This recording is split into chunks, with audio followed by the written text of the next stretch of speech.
listening to Podmany. You're listening to Podmany. Hello everybody and welcome back to another episode of The Scare Room. I am of course your humble host, Matthew. If you've been listening to the show so far, you know that you're in for a tawdry treat. And just to ensure that, we've had another submission from James Flynn, so you know tonight's episode's going to be good.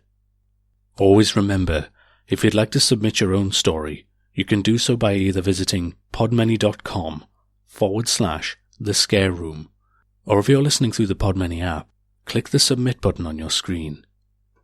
And now for tonight's story, entitled Guilt Trip. Listeners be advised that the following story contains references to drug use.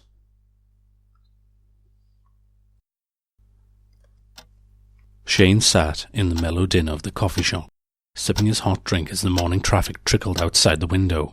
There was work to be done, documents to be edited on his laptop in front of him, but it had become a morning ritual for him to browse through the newspaper before beginning his daily chores. The usual flurry of sensational headlines jumped out at him as he flicked through the pages.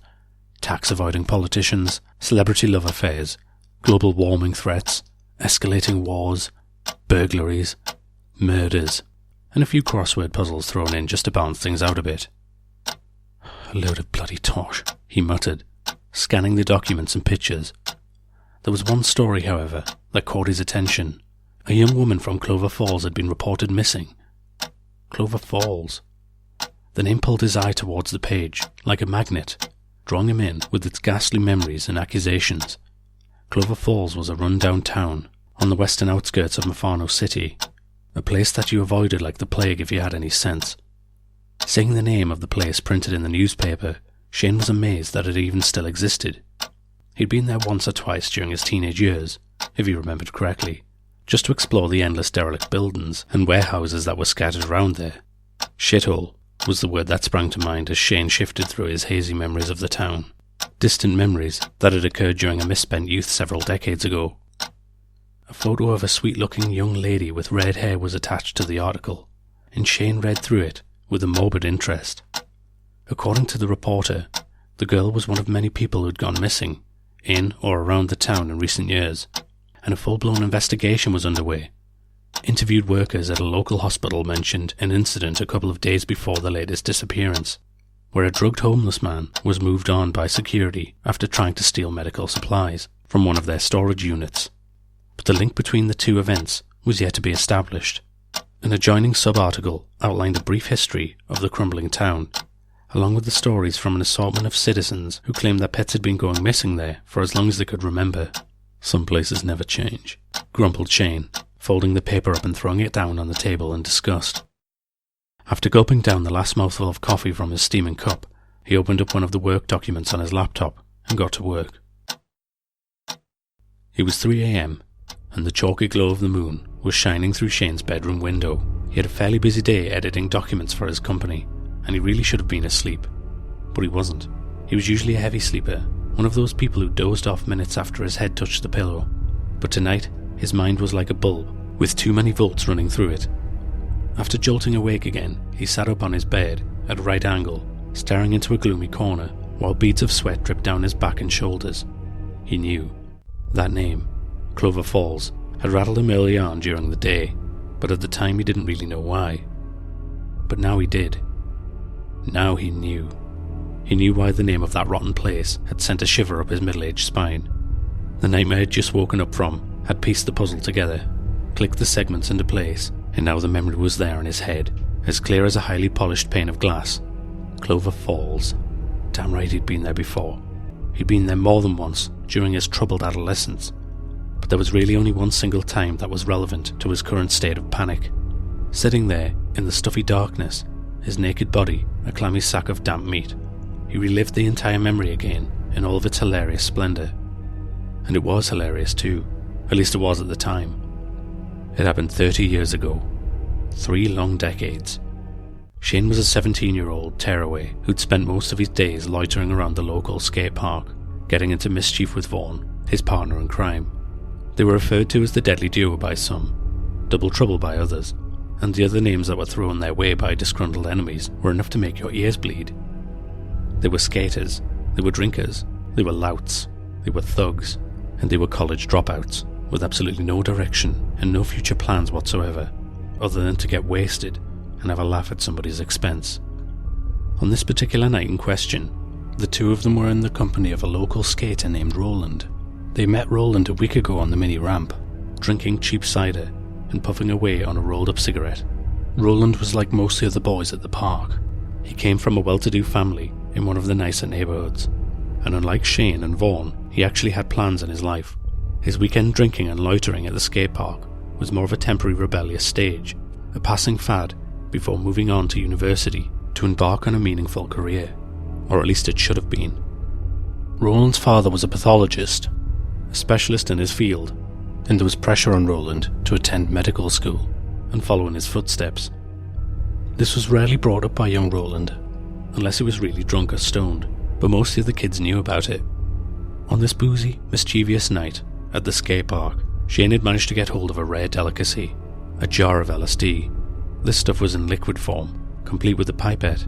A local hoodlum, who owed Shane money, had given it to him as a form of payment, and he'd accepted it gratefully.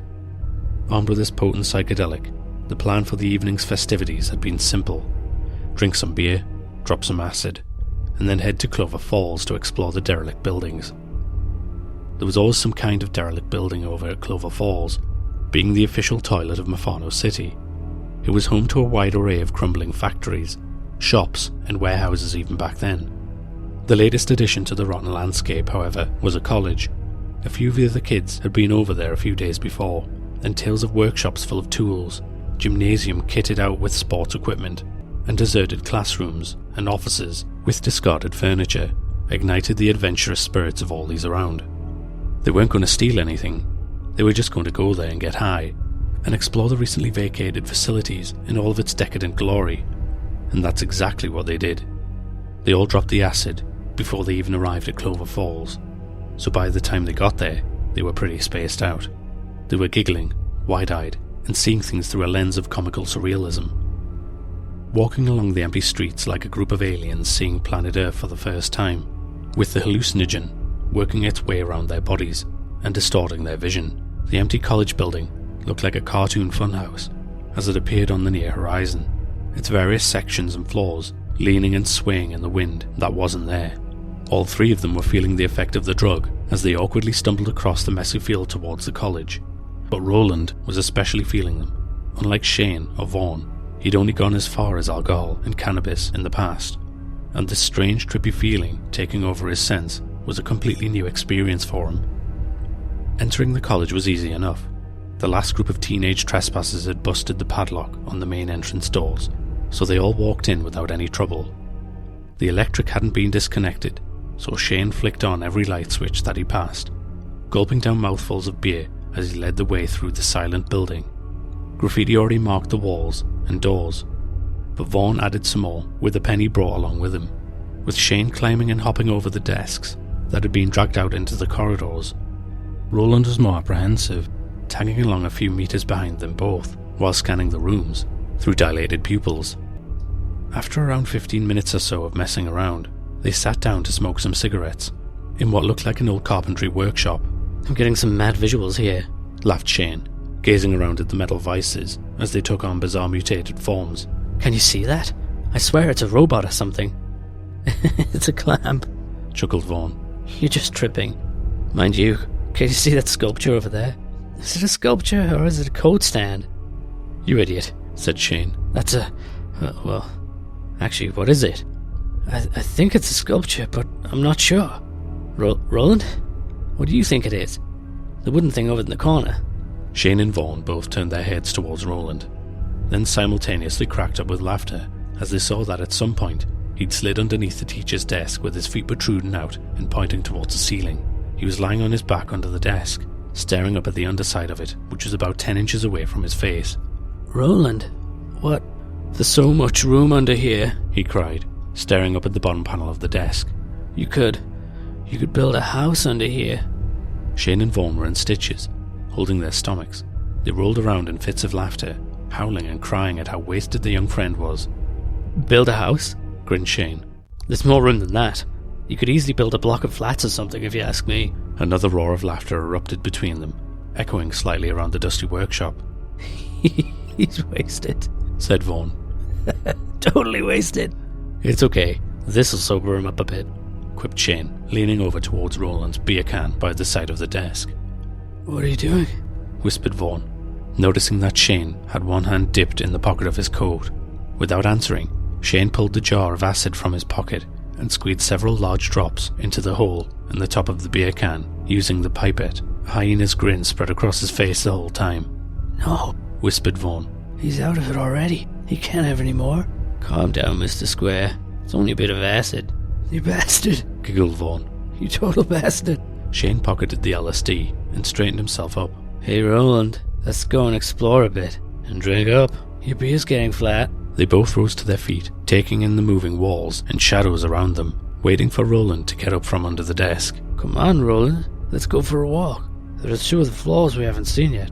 The desk is breathing, man, said Roland. Sure it is. Come on, said Shane under his breath. Let's just leave him to it. He'll be alright. Vaughan took one last look at Roland's feet, hanging out from under the desk, then shook his head and followed Shane out of the room. I wonder why this place went under, said Shane, as the 2 of them wandered along the college-littered walkway. I don't know, Vaughan answered dizzyingly. They sure had a lot of facilities. And it was true. Roaming around the old building, they'd seen textile workshops, a lecture hall, a gymnasium, and now they were confronted with a large drama theatre. To Shane and Vaughan's hallucinating brains, the place looked like a relic from another world. The big curtains flanking the stage resembled tall cloaked guards, watching them silently, and the array of dusty, frayed costumes lying about on the floor appeared to them as mutated slugs, slithering this way and that. This place is crazy, muttered Vaughan, the expression on his pale face one of wonder and fear. What's that up there? Asked Shane, gesturing towards the rear of the elevated stage. Only one way to find out, replied Vaughan. Let's have a look. With awkward drug-addled movements, they climbed up onto the big stage, stepped around the bundles of clothes, shoes and costumes, then peeked behind one of the big curtains. Oh shit, they cried in unison. Behind the curtain, just off stage, a dozen faces peered up at them from the gloom. It was a terrifying sight, intensified by the tricks both of their minds were playing on them. But after a few seconds, the reality of the situation became clear to them. They'd found a collection of mannequins piled up in a heap, with arms, legs, torsos, and heads, all jutting out from the dust at random angles and configurations. The sight was so shocking to their intoxicated minds that even after they'd established the bodies weren't real, they still kept their distance from them and spoke tentatively. Props, said Shane, clearing his throat. They're props. They must have been used in plays and stuff. Oh yeah, stammered Vaughan, peering down at the smooth, lifelike features of the dolls. Hey, I've just had an idea. What? Let's tell Roland that they're medical examiners, grinned Shane. Tell him what? He's studying to become a pathologist. Let's arrange the mannequins to look like university professors or something. Then tell him that they're here to assist his skills. Get real, will you? He's not going to believe that. Isn't he? He was talking about building a house under a bloody desk earlier. This'll be mild compared to that. Yeah, but as soon as he walks in here, he'll know it's a drama theatre. Well, move them to the lecture hall then. Let's dress him up in some of his old clothes, come on. Vaughan was now grinning like a Cheshire cat. Come on then, let's do it.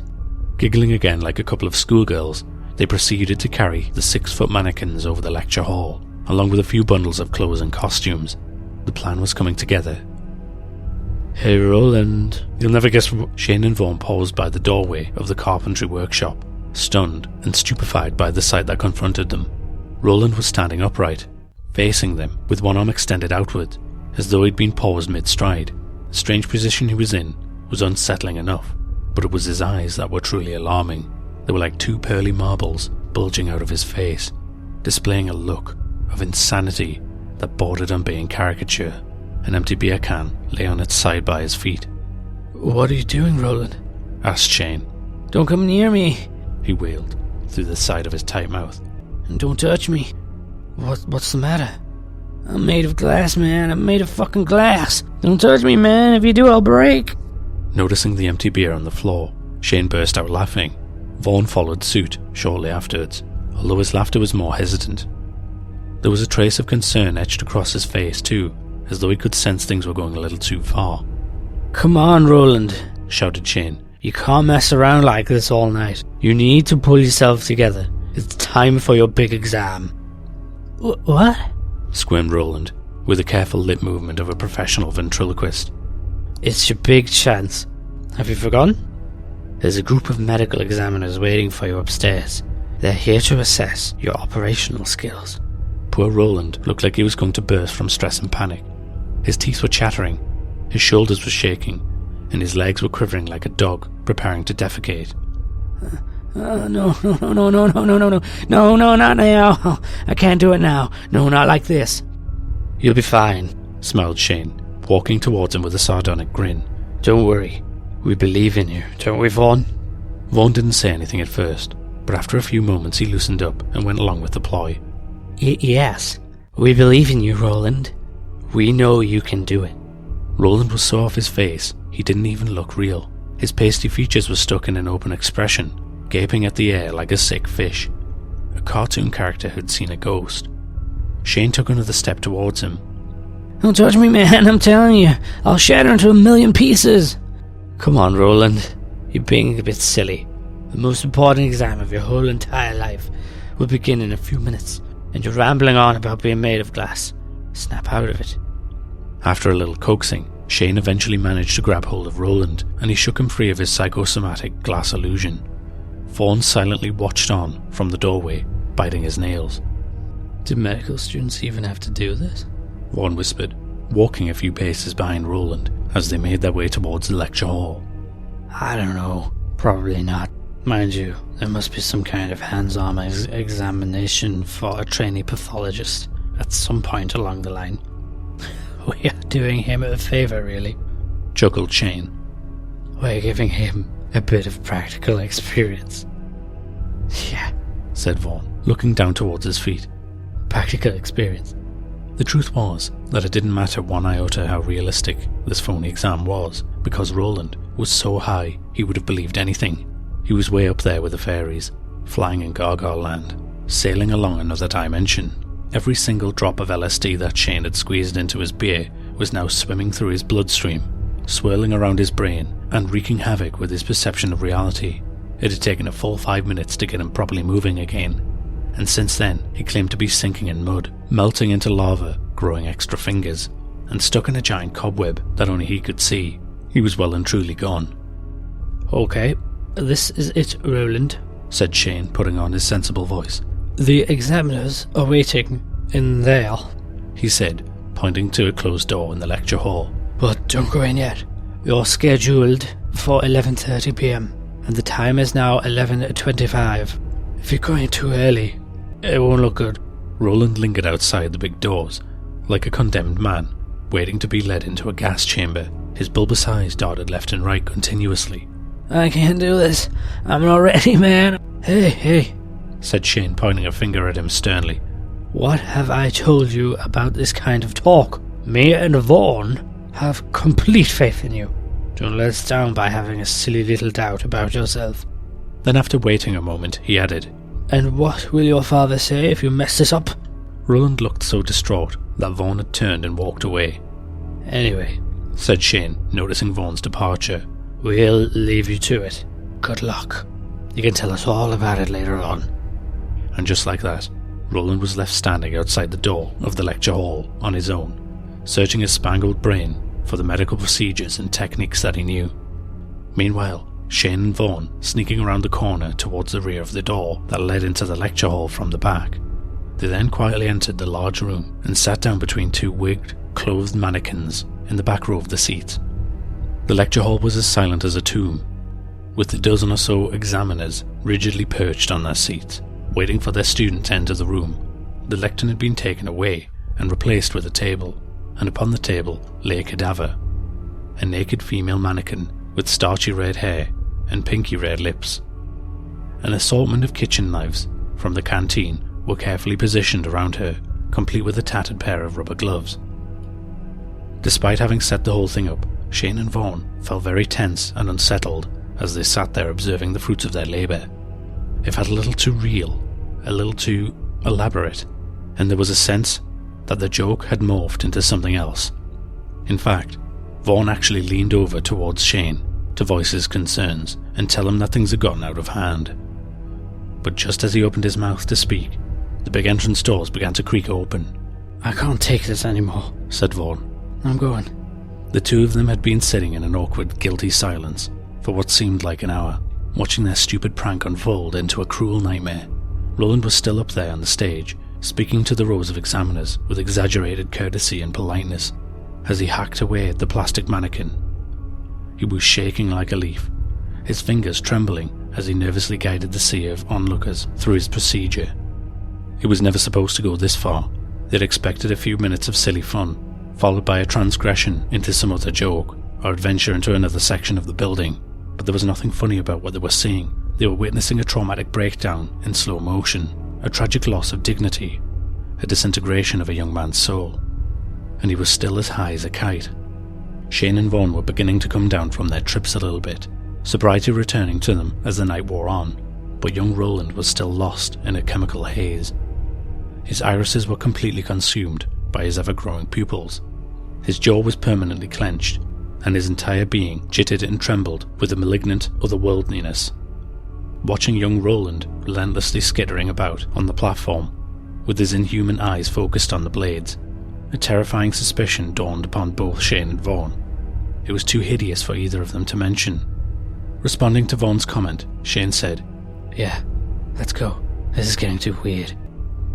As slowly and discreetly as possible, they both rose from their seats and crept out of the rear door of the lecture hall, leaving Roland to his incessant cutting, slicing, and dissecting of the red-haired female on the table. Within minutes, they were hurling themselves down the staircase towards the ground floor and charging out of the building in the cold night air. Retreating across the wispy field on which the college stood, they turned their heads and gazed up at the lecture hall window from a distance. A series of elongated shadows danced and bobbed across the visible sections of the wall and ceiling as the sole occupant tirelessly entertained his inanimate crowd, trapped all alone in a seamless bubble of fear and delusion. Over 30 years had passed since that awful night, and now, sitting in the gloom of his bedroom in the early hours of the morning, Shane remembered it all in vivid detail. Young Roland's drugged face rose up into his consciousness every time he thought about the newspaper article. The details of the case, too coincidental to ignore. Had he, in a moment of childish mischief, 3 decades ago, created a killer? The article mentioned nothing of murder, but his intuition was filling the gaps. He never did get back to sleep that night, nor did he sleep properly for the next few weeks. The press continued to report missing people in and around the western outskirts of Mufano City, and every time Shane read through the details of the case, he became more and more convinced that he knew who the culprit was. But it couldn't be true. It just couldn't be. It was too ridiculous even to contemplate. 3 long decades had come and gone. The world was a different place, and Shane was now a middle-aged man, with a balding head and bloated gut. The prank had occurred in the distant past, during the pre-mobile phone and pre-internet era, a time where there were only a handful of TV stations to choose from. Could young Roland still be? The very thought chilled Shane to the bone, but he couldn't shake it off. What should he do? Go to the police? Maybe. But his story was too tenuous to share with anybody, especially the boys in blue. Contacting Vaughn was also out of the question, because Shane had no idea where he lived, or whether he was even still alive. Contact between the two of them had fizzled out not long after that night in Clover Falls, and he had no real way of tracking him down. How Shane dearly hoped that he was wrong, pacing around his apartment week after week as more and more victims went missing. There was nothing that would have satisfied him more than a discovery of the perpetrator of the crimes was somebody else entirely, proving his theory to be nothing other than paranoid delusion. But would that discovery ever come? It had to be done, for the sake of his mental health. It had to be done. If he ever wanted to get a decent night's sleep again, it had to be done. He had to visit Clover Falls. The purpose of the trip was to put his mind at rest. He'd go there, find the old college building, if it even still existed, discover it was empty, then return home with a clear conscience.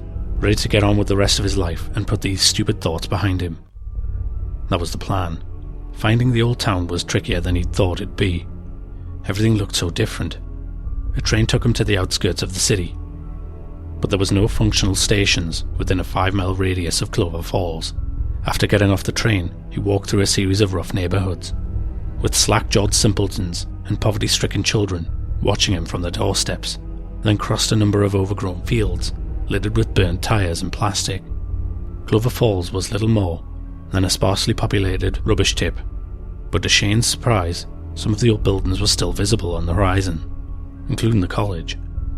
The very sight of the old college building, now almost ancient in its antiquity, was like a cold hand gripping Shane's heart, its mouldy exterior injecting him with ice. A visible pathway extended across the field to the college entrance.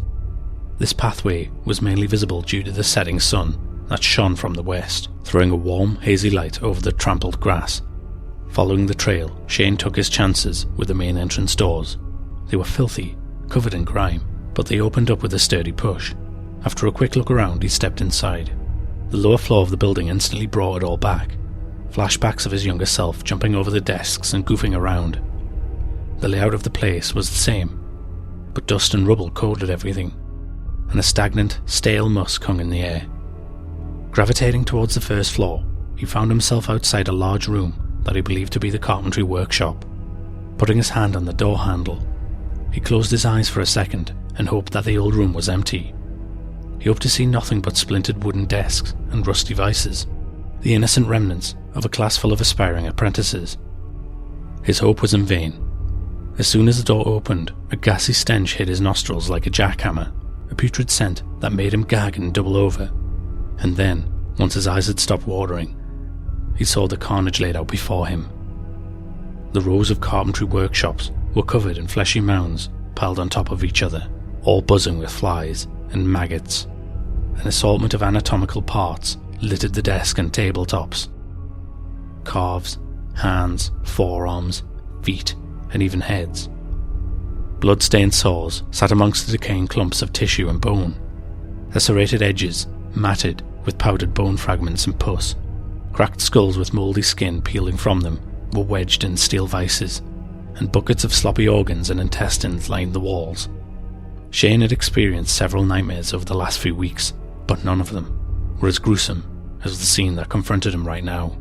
A noise sounded off from somewhere overhead. It was a muffled sound, a bit like a vibration or a voice. Someone was talking. Or, no, it can't be, thought Shane. The voice got progressively louder as he climbed the grimy stairs, the words vibrating around the flaky walls and peeling handrails. Upstairs, the lecture hall doors appeared in the distance, like an entrance to hell. He was drawn towards them like a moth towards a flame, his footsteps carrying him towards the horror that he knew was waiting for him. The doors were ajar, and he peered inside. The lecture hall seats were all occupied, smiling faces beaming up towards the stage. The figures sat with their stiff arms folded on their laps, and wild mops for hair springing out from their plastic scalps. Dust motes covered the shoulder pads of their retro outfits, cobwebs stretched across the creases of their ears, and their shiny features were cracked and dulled by time. Shane recognized them all, their joyous, comical expression appearing to him as long-lost acquaintances. One face he didn't recognize, however, was the one up on the stage. It was only after a certain amount of gaping and squinting that Shane was able to confirm to himself that it was Roland up there. He had matted grey hair that clung to his head in greasy knots, a hunchback resulting from the countless hours bent over the examination table, and lines and wrinkles on his skin that were deeper than a seabed. The voice that rang out from his chattering mouth sounded like an untuned, damaged wind instrument. And then there was his stare. From a short distance away, Roland's eyes looked like holes in the ground. Exhausted and spent through years of chemical stupor and insomnia, his entire countenance had a terminal look to it. There was a rot to his gaze, his wide pupils still over a network of red scraggly veins, psychosis oozing from every watery corner. The tortured stare of a zoo animal, locked in a cage and forgotten about for 3 decades, would have been something for him to aspire to. Such was the decay of his stare. But what concentration and focus! Hunched over the table in front of him, he delicately peeled away layer after layer of skin and tissue from the stab of meat, cutting and slicing deftly as the dust-covered examiners smiled and watched from their crumbling seats. Slab of meat. That's what it looked like at first glance anyway. It was only when he noticed the locks of red hair falling down the sides of the table that Shane consciously realised who or what was on it. Oh, Roland, what have you done? Now that the shock and terror of it all was beginning to subside, a sense of intense tragedy and despair washed over Shane as he secretly watched from the doorway. The blood, the mess, the horror. It was all his fault. What have you done? That was not the correct question, he decided. The correct question was, what have I done? It was all his doing. All of it. He was to blame. Him and his stupid prank. Me? He whispered through his own quivering lips. It's all because of me. Staggering back from the doors of the lecture hall, he gulped a few lungfuls of air and tried to get his wits about him. A tremendous weight was pressing down upon him, the weight of guilt and responsibility. He wanted to leave, to run away and once again forget that any of it had ever happened. But he was tethered to the horrific affair by his guilt and culpability. It took a while for Shane to work out what he needed to, but eventually the idea came to him, like a crystalline epiphany, a ray of light that promised to make amends. The shaky manic voice that rattled through the lecture hall was punctuated by sickly wet cutting sounds as more and more sections of the cadaver were dissected. A stuttered commentary was given to the examiners as each organ and piece of muscle was lifted away, a brief explanation for each slice and cut. The examiners, for their part, were watching the student's performance in silence, giving off an air of detached professionalism. The student had no idea how long he'd been up there. Minutes blended into minutes, hours blended into hours, and his mind, as usual, was a continuous fog of shapes and colours. The examiners never spoke, the examiners never moved, but he knew that they were always watching him intensely. Then something changed. About 2 rows down, there was some movement. One of the examiners cleared his throat, then rose slowly from his seat, raising his hand in the air. He halted the student's presentation. That's enough, young man. That'll be all. Well done. You've passed. Frozen in motion, the student gazed out towards the lines of medical examiners, his jaw hanging loose like a slack door hinge. His red, bulbous eyes surveyed the room with the controlled intensity of a tightrope walker tiptoeing on piano wire. Then, with his pained, piercing voice, he said, Okay, sir. Thank you very much. Before placing a dripping kidney back down inside the gaping hole in the corpse's stomach and walking gingerly out of the room. A fleet of police cars and a sizable crowd of curious locals and press reporters were gathered outside the cordon of the college grounds, and an air of excitement resonated among everyone. After the local constabulary received a call from a man claiming to be behind the spate of disappearances in the area, word soon spread, and details were passed around. They all watched on as armed officers charged across the field towards the crumbling building, ready to make their arrest. They didn't have to wait very long for them to return. Within 5 minutes, a cluster of people could be seen emerging from the old college, pushing a cuffed man in front of them. We got him, they announced as they drew nearer. We've got our man. Stand back, please, shouted another officer who was in charge of controlling the crowd. Stand back, make way! Most of the locals obeyed the orders, but the press reporters moved closer to the action like a hungry fly buzzing around shit. What's his name? Called one of them, holding up a microphone. Are any of the victims still alive? Yelled another, with a chunky camera in his hand. Once the detainee was safely secured in the back of one of the cars, the officer in charge of crowd control tucked a loose part of his shirt back in, straightened up their belt, then addressed the assemblage of people. We're not in a position to disclose any information at this point, but please rest assured there'll be an official announcement at some point over the next couple of days. How many victims are in there? Asked a reporter. I really can't say right now, I'm sorry. How long has he been in there for? Asked a local, leaning over a cameraman's shoulder. Please, all of your questions will be answered in due course, replied the officer. The forensic examiners need to go in there and check the scene for... The examiners are already in there, came a jumpy voice from the crowd. The officer, momentarily stumped and confused after being interrupted by such a random comment, scanned the bustling crowd to try and locate the person who'd said it, but there were too many people there by this point, too many jostling heads. and they gave up after a few seconds. Clearing their throat and gathering their thoughts, they carefully continued. The examiners are not here yet, but they will arrive shortly, so we need all of you to move and clear this area for them. Please, return to your homes, thank you. The crowd dispersed, people breaking up and going off into their own directions. The reporters got back in their cars and sped off with their photos and recordings. The locals returned to their doorsteps and living rooms, and a couple of the police cars drove back towards the local station. A little further out, however, along the main avenue that led to the district hospital, a lone figure walked proudly off into the sunset. A wide, satisfied grin lit up his twisted face, illuminating his aged features. All of his hard work had paid off. He'd done it. He'd passed the assessment. Well, that was truly diabolical. I'd like to take this opportunity to thank you all for listening. I'd also like to thank James Flynn for another amazing entry. And if you listening would like to submit your own story, you can do so by either visiting podmany.com/The Scare Room. Or if you're listening through the app, click the submit button on your screen. Anyway, I'm off to get some very necessary surgery. Don't worry though, kiddies. I hear the surgeon I'm seeing has just passed his exam. And until next time, be seeing you. You've been listening to a Podmany original production. Thank you. Podmany. Thank you. Thanks for listening.